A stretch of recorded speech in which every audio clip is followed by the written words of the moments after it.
गांव हरिपुर, जो पहाड़ियों और हरे भरे खेतों के बीच बसा था, वहां एक बुजुर्ग किसान रामू रहता था। रामू अपनी मेहनत और सादगी के लिए पूरे गांव में जाना जाता था। उसकी जमीन भले ही ज्यादा बड़ी नहीं थी, लेकिन उसका दिल बहुत बड़ा था।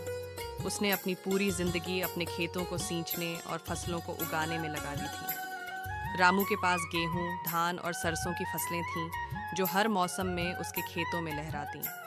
गांव के बच्चे अक्सर उसके खेतों में खेलने आते और रामू उन्हें अपने बगीचे से मीठे आम और जामुन तोड़कर खाने देता।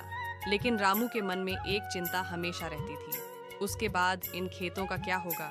उसकी कोई औलाद नहीं थी जो उसकी विरासत संभाल सके। एक दिन जब रामू अपने बैल के साथ खेत जोत रहा था, तभी एक अजनबी नौजवान उसके पास आया।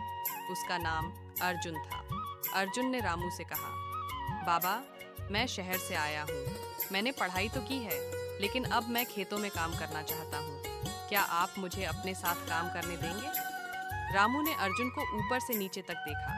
उसे लगा कि शहर का लड़का खेतों की कठिनाई नहीं झेल पाएगा। लेकिन अर्जुन की आंखों में ईमानदारी और जिज्ञासा देखकर रामू ने उसे एक मौका देने का फैसला किया। अर्जुन ने रामू के साथ दिन रात खेतों में काम करना शुरू कर दिया। शुरुआत में उसकी नर्म हथेलियों पर छाले पड़ गए, लेकिन उसने हार नहीं मानी। रामू ने उसे फसलों की बारीकियां सिखाईं, मिट्टी की खुशबू से बारिश का अंदाजा लगाना, बीज कब बोने हैं और कैसे मिट्टी को उपजाऊ रखना है। अर्जुन ने हर बात ध्यान से सीखी और धीरे धीरे रामू के जैसा मेहनती किसान बन गया। एक दिन रामू ने अर्जुन को अपने पास बुलाया।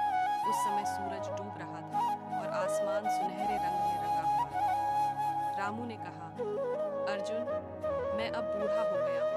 इन खेतों का भविष्य अब तुम्हारे हाथों में है। तुमने न सिर्फ मेरे काम को सीखा, बल्कि मेरी सोच को भी अपनाया। अर्जुन की आंखों में आंसू थे। उसने वादा किया कि वह इन खेतों को रामू की तरह ही प्यार और मेहनत से संभालेगा। कुछ साल बाद रामू का देहांत हो गया। अर्जुन ने रामू को उसके सबसे पुराने आम के पेड़ के नीचे दफनाया, जहां वह हमेशा अपनी छड़ी के सहारे बैठा करता था। आज हरिपुर के खेत लहलहाते हैं। अर्जुन ने रामू की परंपरा को जीवित रखा और गांव के बाकी लोगों को भी खेती के नए तरीके सिखाए। रामू की कहानी सिर्फ एक किसान की नहीं, बल्कि एक गुरु और शिष्य के अटूट